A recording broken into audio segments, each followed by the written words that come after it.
Rondônia Livre entrevista hoje Elma Torinho, pré-candidata a prefeita de Porto Velho pelo Movimento Democrático Brasileiro, MDB. Elma Torinho, juíza aposentada, foi também professora da Universidade Federal de Rondônia, coloca seu nome à disposição do partido, com a pretensão de ser a chefe do Executivo Municipal. Seja bem-vinda, professora Elma Torinho. Ele sempre me chama, bom dia, Edson Lustosa, de professor. Eu acho lindo isso. Tive alunos muito novos e agora já são esses homens criados, com filhos, casados, enfim. Às vezes eu estou lá no espaço alternativo e alguém passa, professora, é uma pessoa que às vezes parece até ter mais idade do que eu, mas isso muito me honra. Porque formar alunos brilhantes como você foi, muito interessado em causas sociais, eu entendo que eu cumpri meu papel como professora, que era formar pessoas que fazem a diferença, que deixam o mundo melhor. Então, uma honra para mim ser entrevistada por você, Edson. E eu vou tratá-la por professora. Por favor, uma honra para mim. Então, professora Elma, a senhora está colocando seu nome à disposição, né, do MDB para ser candidata a prefeita. Nós vamos aqui abordar alguns temas, como a questão dos vazios urbanos, do patrimônio histórico, patrimônio cultural de Porto Velho, mas antes dessas perguntas temáticas, eu gostaria de dar a oportunidade à senhora de responder uma pergunta bem pessoal. Quem é Elma Torinho?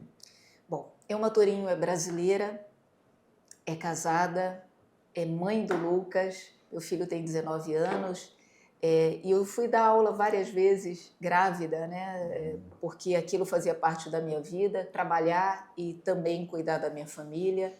Juíza aposentada, trabalhei 25 anos no Poder Judiciário de Rondônia, mas não trabalhei só no Judiciário. Eu trabalho desde os 15 anos de idade, tenho 53 agora, então eu tenho 38 anos de trabalho. Trabalhei na iniciativa privada, trabalhei como servidora pública, além de ser magistrada, professora.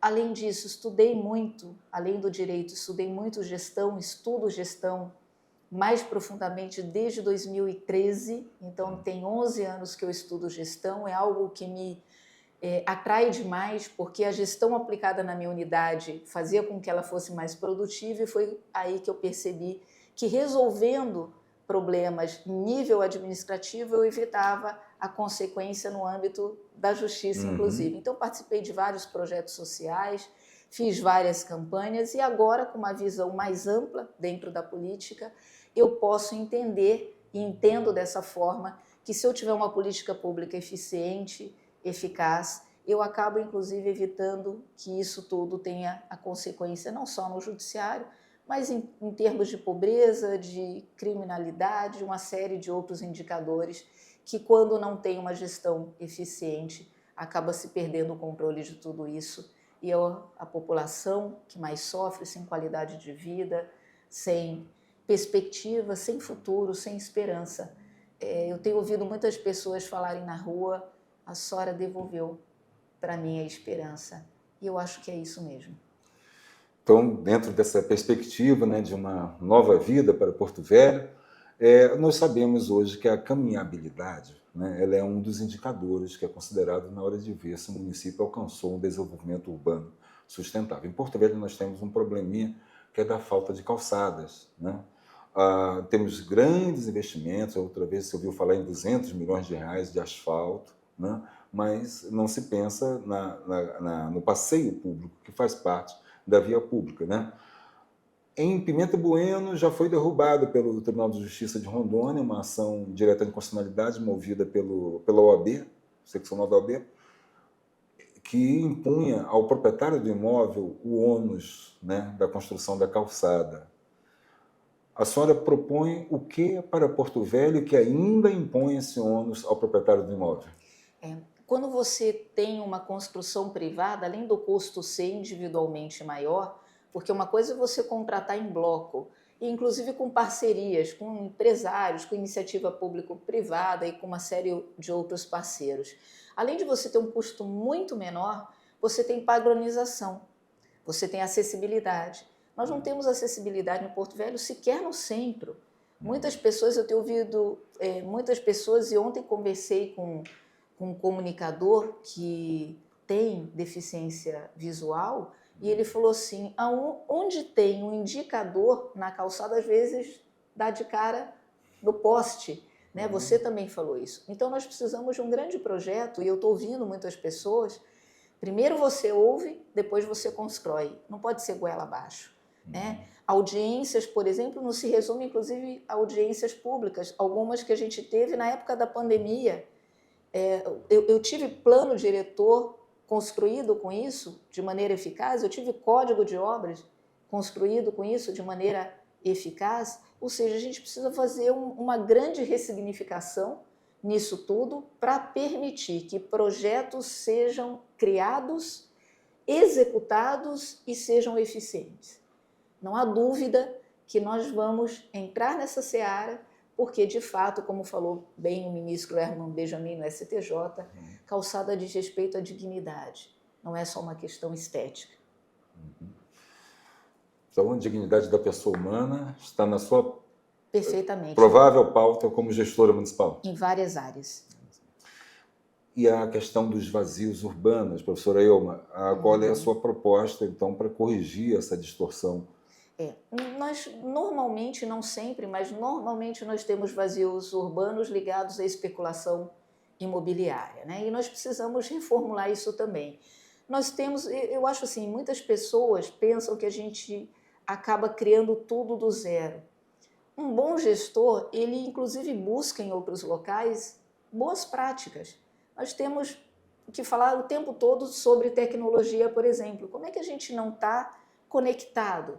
Como é que as coisas funcionam dentro de uma prefeitura por meio de uma senha em papel?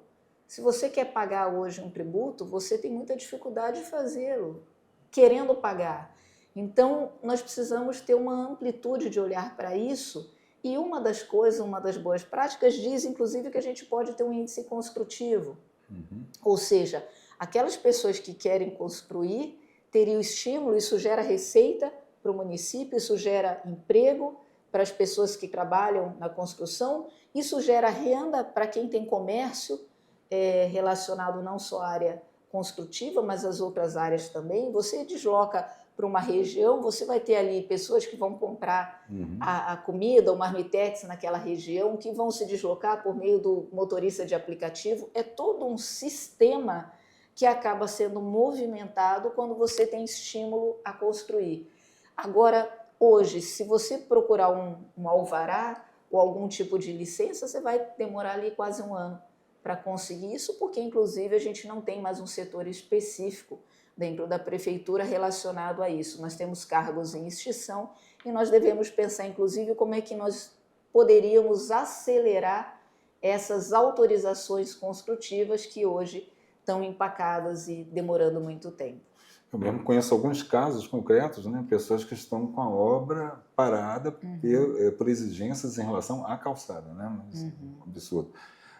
Seria até uma justiça econômica, se a gente puder falar, isso, quando a gente né? tem Desse conceito mesmo. todo né? esse conceito que envolve as transferências de créditos, dentre outras. E vamos lembrando aí, dentro dessa questão da transferência, né, do direito de construir, TDC, nós temos a questão, por exemplo, no Porto Velho do patrimônio histórico, né? Os moradores ali do bairro do Cairi não podem edificar andares superiores para não obstruir a visão do monumento ali das 3 caixas d'água, né? Mas se atravessa a rua, para o lado de cada Dutra já é possível, então há uma injustiça econômica, né? E a senhora vê então que seria um dos instrumentos a transferência, né, do direito de construir. A questão, então, do patrimônio histórico nosso, a senhora tem acompanhado a novela aí da Praça Madeira Mamoré? Novela, você é muito educado, né? E usou um eufemismo muito polido. Falando exatamente disso, eu acompanhei muito perto algumas medidas tomadas pelo IPHAN, porque está em âmbito federal, mas se relaciona profundamente com o município. E eu não conheço o processo, eu precisaria ter acesso a ele, que está lá na Justiça Federal, mas eu ouço muito e converso com muitas pessoas da área. Então, o que eu tomei conhecimento é que é um percentual de obrigação muito pequeno ao município, de 5%, da ordem de 5%, e que ainda não foi resolvido. nós poderíamos ter uma amplitude muito grande se tratando de patrimônio histórico, cultural e áreas relacionadas a isso, cultura, turismo. Por exemplo, por que a gente não tem a Orla até hoje funcionando? Nós temos exemplos no mundo inteiro, de novo, boas práticas que movimentam a economia, que nos dão orgulho. As pessoas chegam aqui e falam quais são os pontos turísticos de Porto Velho. Outra coisa, nós vamos ser uma rota de passagem. Automaticamente, para o ano que vem, nós vamos ter a ponte binacional, mas as pessoas chegam em Porto Velho, elas vão vir pelo aeroporto de Porto Velho. Elas vão usar a rede hoteleira de Porto Velho, elas vão jantar aqui, vai movimentar a economia. Ou seja, não é só uma questão de negócios para ali. Se nós tivéssemos outras abordagens, como a questão da pesca, que movimentaria tanto, uma pesca esportiva, uma pesca turística, como é que a gente movimentaria isso? Então, tudo se interliga. Eu tenho falado muito de integração, Edson, porque eu não consigo pensar em áreas segmentadas, estanques, né? A área da saúde se comunica com a educação, que se comunica com segurança pública, que se comunica com infraestrutura, e o patrimônio está, né, nesse contexto todo de se interligar e conseguir desenvolver o que a gente tem um potencial enorme aqui para fazê-lo. Então, é uma questão de gestão. Sempre. Sempre. E o patrimônio cultural, nós sabemos, por exemplo, que uma lei municipal tombou como patrimônio, né, cultural do município de Porto Velho o tacacá, as bancas de tacacá. Só que eu conversando com uma senhora ali na ladeira do Centro Espírita Bezerra de Menezes, né, tradicional já aquela banca, e aí, conversando, eu perguntei dela o que modificou para ela. Ela falou, até agora nada. Inclusive, nós fomos lá na Câmara Municipal, né? Houve todo um cerimonial, mas na realidade não alterou nada, né? A senhora acredita que é possível ter um tratamento diferenciado da fiscalização, da Fazenda Municipal, para essas expressões da nossa cultura? Não só para o tacacá, de um modo geral, para aqueles relacionados à cultura regional, mas também esse porque tem lei. Vou te falar uma coisa que muita gente não sabe. A minha mãe foi a primeira esposa de Miguel Arcanjo. Lembra dele? Sim, sim. Miguel Arcanjo da Conscro Ferro. E com ele teve 4 filhos. Um deles se chama Miguel Arcanjo, o filho. Meu irmão, ele tinha uma loja ali na esquina. Então, essa tacacazeira que você está falando criou os filhos vendendo tacacá ali na calçada. Inclusive, dentre eles, o advogado Allan Kardec e outros, né? Exatamente. Que atuam no meio jurídico. Exatamente. Naquela época, eu pequena, ia lá e a gente era uma coisa ali artesanal, né? Lavava ali mesmo, entrava lá, davam água para ela, enfim. Então, sempre houve ali um suporte, uma questão até afetiva, né? Que eu não sei depois como ficou, mas naquela época era assim que funcionava. Recentemente, isso tem alguns anos, eu fui lá e ela estava lá. E ela se orgulha disso. Porque aquilo era profissão relacionada a algo cultural e que ela criou os filhos. Formou, né? Formou os filhos. Ou seja, a gente precisa pensar em como nós podemos estimular produtores rurais que trabalham com cultura. Nossa, será que esses produtores poderiam fornecer, de novo, integração, alimento para a área de educação, para a merenda? Nós poderíamos atrair investidores que, pegando essa produção de vários, fizesse, por exemplo, a industrialização desses produtos, o processamento desses produtos.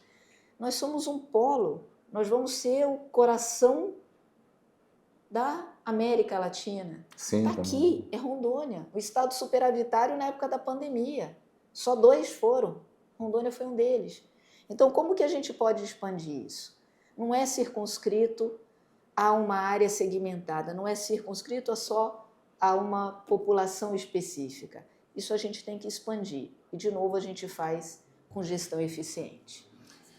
Bom, a senhora falou aí dos produtores rurais, né? Nos lembra dos nossos distritos, né? Porto Velho tem hoje uma distorção muito grande na sua divisão político-administrativa. Nós temos vários povoados sem estrutura administrativa distrital, como Marco Azul, Rio Pardo, União Bandeirantes, com mais de 30 mil habitantes, Nova Mutum, que está dentro do distrito de Jaci-Paraná, Vila da e Penha. Vila da Penha, né? E temos um distrito também que não tem sede, que é a antiga Mutum Paraná, que ainda existe o distrito, né? Ou seja, a porção territorial, mas não tem mais a vila, a sede do distrito, né? O que a senhora propõe para corrigir essa distorção político-administrativa? A gente tinha inicialmente uma questão de navegação que era ligada à área hidrográfica, né? Hoje nós temos o Rio Madeira, né? E separado, digamos assim, o Baixo Madeira do Alto Madeira. O Baixo Madeira tem população ribeirinha. Mas o que a gente precisaria? A gente precisaria de novo pensar numa questão estrutural e administrativa, porque quando uma pessoa passa mal lá distante, se ela não tem condições de ser atendida na sua comunidade, o que ela faz? Ela vem para cá. Ela tem o tempo, ela tem o deslocamento, ela sobrecarrega. Se ela passou mal numa questão de saúde, ela sobrecarrega o sistema daqui. Então a gente precisa... Se chegar a tempo. Se chegar a tempo, perfeito. A gente precisa voltar os olhos para uma comunidade que tem 20% da nossa população. Porto Velho é a capital do estado, mas Porto Velho não se resume à capital. Né? Em linha reta, nós temos aí quase 500 quilômetros, nós temos uma densidade demográfica enorme.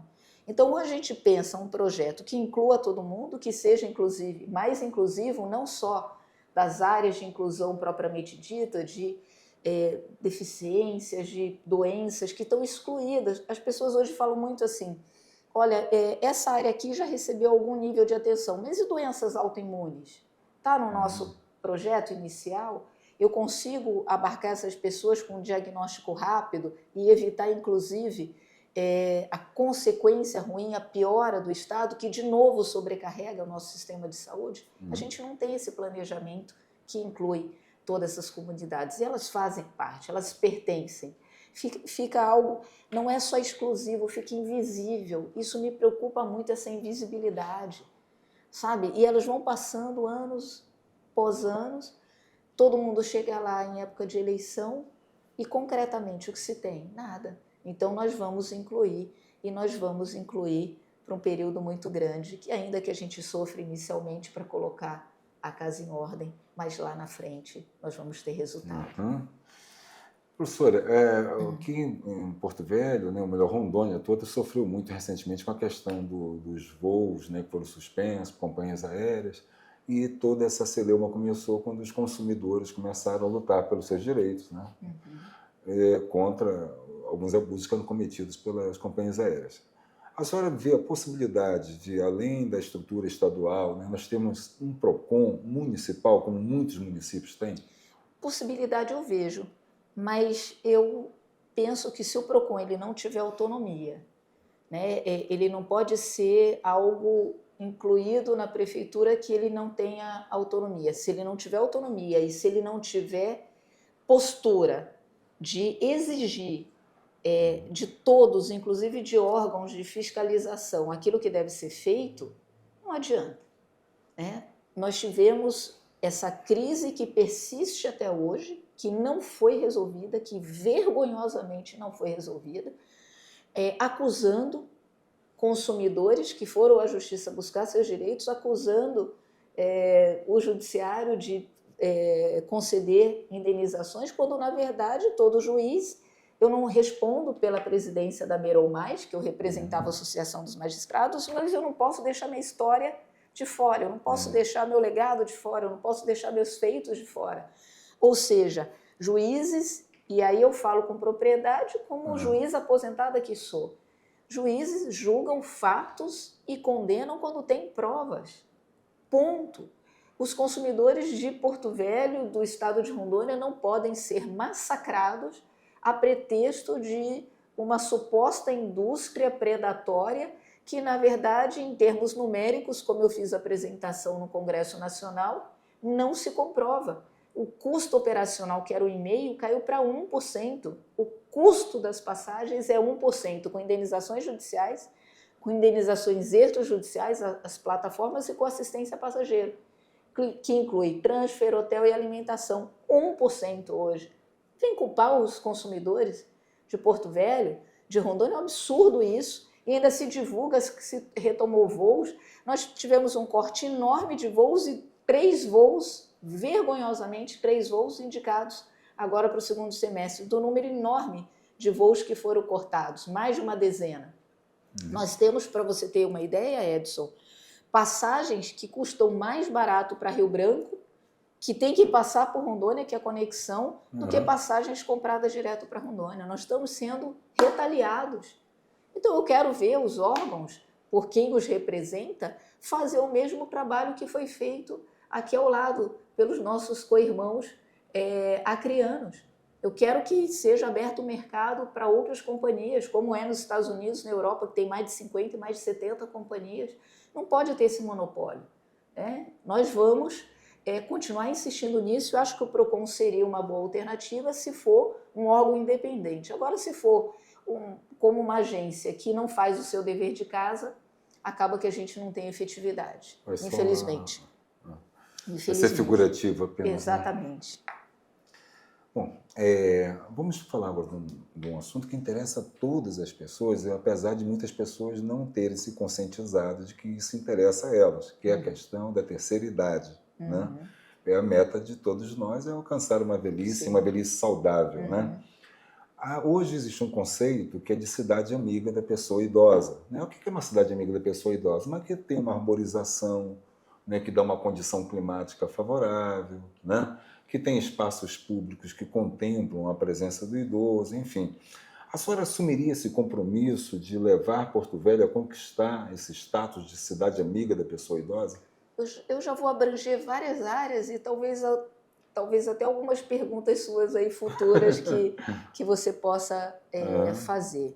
Veja só, eu tenho poucos espaços de lazer para as pessoas, de um modo geral, de todas as faixas etárias, e para idosos menos ainda. Pense que onde tem equipamentos, por exemplo, de exercício, de ginástica, de musculação, não importa, eu não tenho uma pessoa que oriente. Como é que eu, às vezes sedentário, que fui a vida inteira, chego lá e faço as coisas da minha cabeça sem orientação?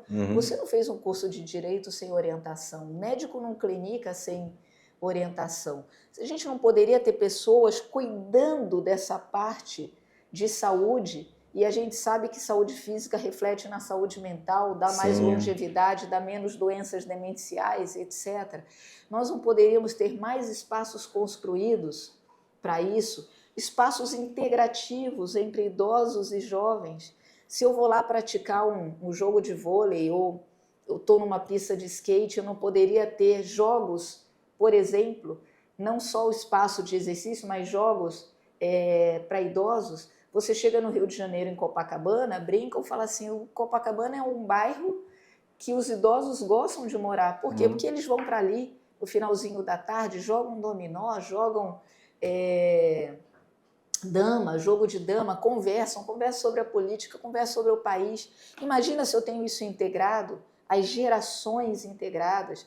Se eu tenho idosos, eu afasto o traficante, porque se eu tenho uma pista inaugurada de algum esporte, no dia seguinte não tem guarda lá fiscalizando, não tem monitoramento por câmeras, de novo, tecnologia, não tem adultos lá, o traficante vai chegar lá rapidamente, vai abordar jovens que estão, às vezes, num processo de muita vulnerabilidade, que são atraídos pelo tênis novo, pelo um celular que ele não tem condições de comprar. Ou seja, de novo, integração, de novo, áreas afins. A gente precisa construir mais espaços, a gente poderia ter um centro onde as coisas ocorressem relacionadas à prefeitura.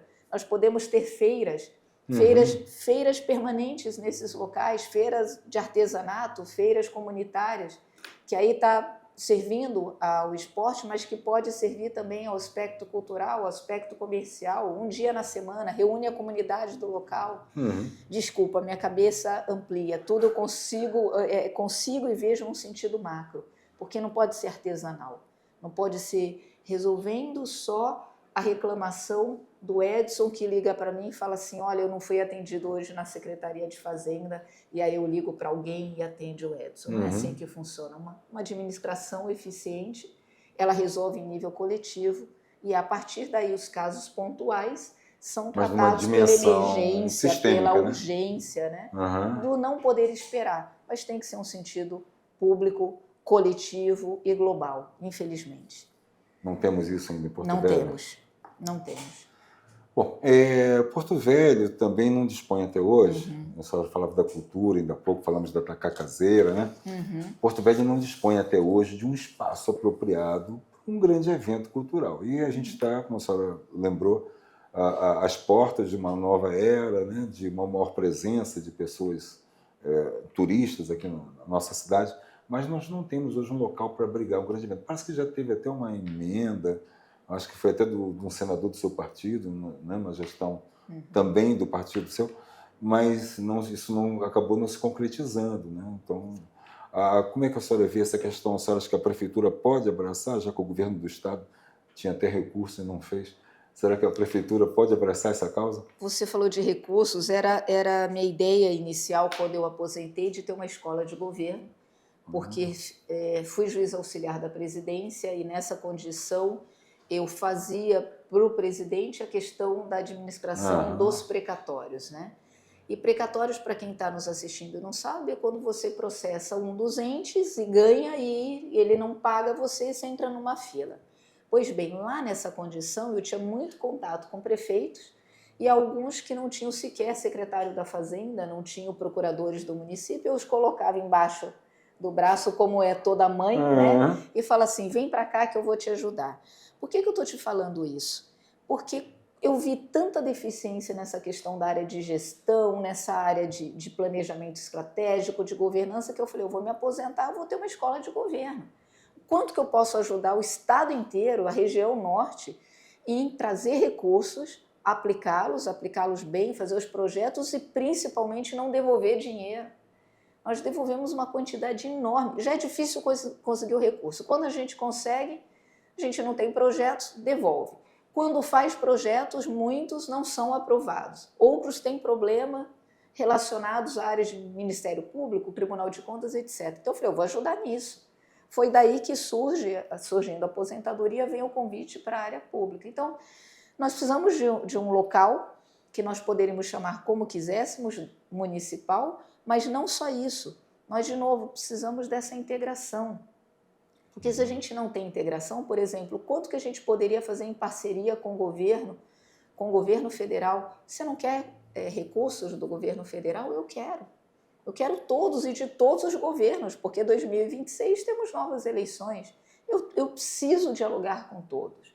Então, imagina a gente fazendo feiras, e o MDB criou essa grande feira que a gente tem hoje, foi uma criação do MDB. Imagine você tendo grandes feiras empresariais, culturais, históricas, tudo isso dentro de um plano maior, que a gente não tem. Então, você tem toda a razão, está na hora da gente ter um espaço nosso, próprio, espaço nosso em várias áreas, como o Hospital Municipal, de novo eu volto para a saúde, nós não temos leito municipal hoje, e é a única capital que não tem. Por que nós somos uma capital que a gente é tão ruim em tantos índices, né? Pior de saneamento básico, pior de violência doméstica, pior de feminicídio, pior de tantos. Eu não quero o título de pior, eu quero estar no topo, né? Eu quero que isso aqui, que tem uma riqueza enorme, que tem potencial, que vai ser o coração da América Latina, se não puder estar nas primeiras colocações, como a Justiça estava, Justiça de Diamante, a melhor do país, pelo menos esteja no segundo, terceiro lugar. Não no último, nós não merecemos isso. Hoje há uma grande preocupação com a questão climática, né? A gestão, o uso do solo são de competência do município, né? As reservas de permeabilidade e a própria arborização da cidade, elas têm um espaço na sua pauta? Completamente. Aliás, o meio ambiente, se numa área como a região amazônica não tiver uma agenda muito importante, você não estaria fazendo uma integração toda que eu falei ainda há pouco e de suma importância. Lembra quando nós falamos lá dos vazios urbanos? Sim. Né? A gente poderia listar aqui os consórcios imobiliários, as operações urbanas consorciadas. Veja só, você precisa de pessoas da área. Poderíamos pensar em urbanistas Poderíamos pensar não só em paisagismo, arborização. Você chega no Rio de Janeiro, por que aquela cidade é tão bonita? Porque ela tem oceano ou porque vários bairros que você anda, você tem arborização. E as pessoas são tão sedentas aqui, porque é tão quente, inclusive, que elas plantam, mas plantam árvores que às vezes têm que ser removidas, porque tem toda aquela questão das raízes, né, que tem um nome bonito, pivotantes, né, Sim. que tem um nome pivotantes que ninguém sabe. Então a gente precisa fazer uma construção padronizada, organizada, estratégica. Isso precisa tornar Porto Velho uma cidade, inclusive, num aspecto climático mais confortável, porque cada ano a gente tem aumento da temperatura no mundo inteiro. Se a gente fizer algo planejado, não só para 4 anos, né, algo que remeta ali a 10, 20 anos, imagina como vai ser essa cidade. Eu já consigo ver aqui, apesar de não ser uma urbanista, eu já consigo ver aqui na minha frente o filme de Porto Velho de cima em 3D, toda arborizada. Então nós precisamos padronizar, fazer de uma maneira que depois a gente não tenha que remover, que não quebre a calçada, que não afete o asfalto que foi feito, porque aqui a gente faz asfalto, aí pouco tempo depois tem a Caerd que precisa fazer a obra dela, quebra, Sim. Aí pouco tempo depois a Energisa vem fazer uma instalação, quebra.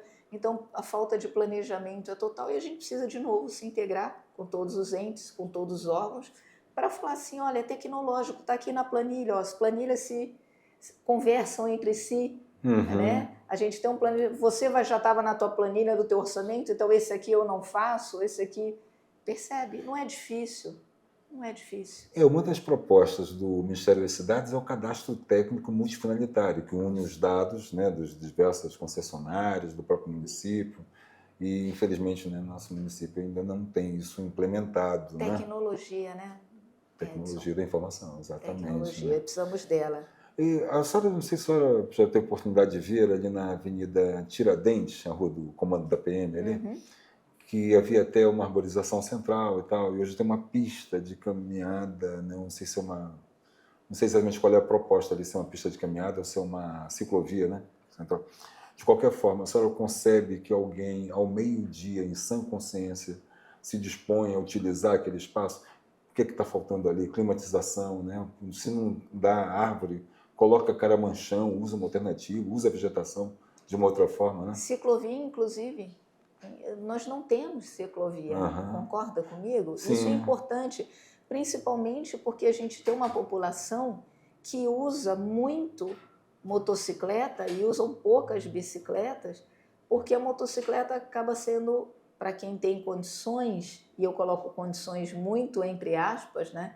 Porque a pessoa que recebe um salário mínimo ou 2 salários mínimos, que é a maior parte da nossa população, ele compra comida, depois ele paga a luz, depois ele paga o aluguel. Se ele pagar aluguel, a maioria mora com famílias, com mãe, com sogra, e aí tem que usar uma motocicleta que arrisca a vida dele, coloca a família ali em cima, sobrecarrega os hospitais. 90% hoje das entradas dos hospitais é por causa de acidente de veículo, dos quais 80% é de acidente de moto. E a maioria com bicicleta não é diferente, andam ali no meio dos carros, não tem uma segurança, porque não tem ciclovia. Veja de novo que tudo se interliga. Eu poderia pensar num hospital de traumas. O presidente do Conselho Federal de Medicina falou para mim na semana passada, quando lá estive, que a gente tinha mais leitos na década de 90 do que a gente tem hoje. Então a gente precisa pensar nisso num grande projeto macro, porque, de novo, a gente não pode resolver de maneira artesanal. Eu não posso ter chuvas 6 meses por ano, que ano a ano a gente veja o que aconteceu, né, nos bairros no Universitário, no Fortaleza, no Três Marias. E alguns ainda com ruas asfaltadas, porque não houve esse planejamento. O marco temporal está aí 2030, tem que fazer, senão a gente vai ser penalizado. Mas até lá, são obras que demoram muito tempo. Vamos ficar de braços cruzados? Ou vamos pensar em macrodrenagem? Vamos pensar em desobstrução de boca de lobo? Tudo isso de uma maneira planejada. Planejamento, de novo, não é difícil. Planejamento. Quando se fala de planejamento, se fala de estabelecer prioridades, né? Uhum. Basicamente também. Então, o diálogo com a comunidade, eu acredito que é muito importante. Como é que a senhora vê hoje a possibilidade de um melhoramento da relação da administração municipal com as organizações da sociedade civil? Líderes comunitários, associações comunitárias, como você acha que sabe o que é melhor para um local sem ouvir as pessoas? Quem sabe quais são os problemas mais evidentes, mais sérios dentro da sua comunidade que não seja quem mora lá? Então a gente precisa ter esse estreitamento. Nós precisamos primeiro ouvir e depois planejar. Porque quando você ouve, e de novo, não é só audiência pública. Audiência pública normalmente vem pessoas mais ou técnicas mais interessadas e que não são todos que moram ali, ou pelo menos a grande maioria, representada por alguém. Tem que promover o diálogo mesmo, Total, o tempo todo. O permanente, tempo todo. né? Isso. Permanente. O outro lado do Rio Madeira é a grande questão quando se fala de planejamento, né? O que a senhora propõe para a margem esquerda do Madeira? Nós precisamos. O que eu percebo, toda pessoa que chega lá tem muito receio de fazer qualquer consideração inicial, porque não há planejamento nenhum. Nós precisamos pensar, olha, como é que nós vamos ter um outro lado que funcione igual, pelo menos, ou melhor do que o lado anterior. O que a gente teve? Nós tivemos uma entrada de pessoas lá sem nenhum planejamento e que agora está expandindo mais ainda. De novo, a gente precisa se adiantar, o gestor precisa se adiantar, o gestor precisa planejar. E não pode, inclusive, planejar para de imediato. Olha, teve um alagamento, eu vou lá, coloco máquinas, resolve aqui de imediato e daqui um final de semana, se houver chuva de novo, vamos rezar para que São Pedro não mande a chuva? Vamos culpar a população dizendo que eles jogam lixo? Cadê a educação ambiental? Cadê os líderes reunidos para a gente falar, olha, aqui vai passar a coleta de lixo, vai passar realmente, não é algo no papel, não é algo aqui, vai passar efetivamente tais e tais dias, e se não passar de maneira tecnológica, tem alguém que diz, olha, hoje não passou, aqui na palma da mão. As pessoas falam assim, mas isso aqui é um aparelho caro, hoje nós temos mais aparelhos celulares do que a gente tem número de habitantes no país. É muito difícil, mesmo você chegando lá na zona rural, distante, que alguém não tenha um aparelho, pelo menos, ali da família. Sim. Então, se você permite uma transparência maior, que a população daqui, que mesmo aquela mais simples, vai até a companhia, faz habilitação, assina de maneira tecnológica ali a adesão ao contrato, tudo na palma da mão. Por que a gente não tem marcação de consultas, indicativo de dias que o médico A, B ou C atende, pedidos de pagamento na prefeitura, retirada de guia, tudo isso na palma da mão? A gente precisa estar integrado de maneira que a tecnologia nos atenda. Ou seja, se a gente tiver isso monitorado, eu vou poder falar aqui se o caminhão da coleta passou ou não e parar de culpar a população por algo que ela não tem culpa. É alcançar o status de cidade inteligente, então, né? Perfeitamente. Está tão em voga agora, né? Perfeitamente. Sustentável, inteligente, tudo isso. No que se refere à questão dos nossos produtores rurais, em 2014, inclusive eu participei diretamente desse processo, foi realizada a Conferência Municipal de Agricultura e Abastecimento, foi editada uma lei né, que estabeleceu o primeiro plano decenal de produção e abastecimento, que vence agora, né? E foi estabelecida a lei também que institucionaliza, né, a política municipal de produção e abastecimento. A lei lá diz que a cada 2 anos devia ser feita a nova conferência para ajustar, né, fazer as aproximações necessárias. Nada disso foi feito. Em 10 anos. Em 10 anos. A senhora, como eventual gestora, né, de Porto Velho, passando pela convenção partidária, passando pelo processo eleitoral, a senhora entende que é válido convocar, então, uma segunda conferência municipal? Depois de 10 anos, já demorou mais do que devido, não é isso? Aliás, fazer de novo essa integração com os distritos, porque são os distritos, inclusive, que abastecem a capital. Veja o que produz a União Bandeirantes em termos relacionados à área bovina. Né? Então, a gente precisa fazer essa integração e precisa fazer essa conferência, porque só por meio dela é que a gente vai conseguir esse diagnóstico, dar voz, fazer planejamento. De novo, não é de cima para baixo. Né? Um grande gestor, ele ouve primeiro o que é necessário, ouve técnicos, ouve população e depois faz a tomada de decisão. Só depois disso. A gente precisa ouvir. Essa conferência já deveria ter ocorrido. Bem, esses eram os temas que nós pretendíamos tratar com a senhora. Agora que a senhora fica à vontade agora para fazer uma avaliação. A senhora viu que aqui nós não fazemos perguntas idiotas, não fazemos perguntas de comadre, né, também. Nós procuramos aqui abordar os temas que de fato são do interesse da sociedade de Porto Velho.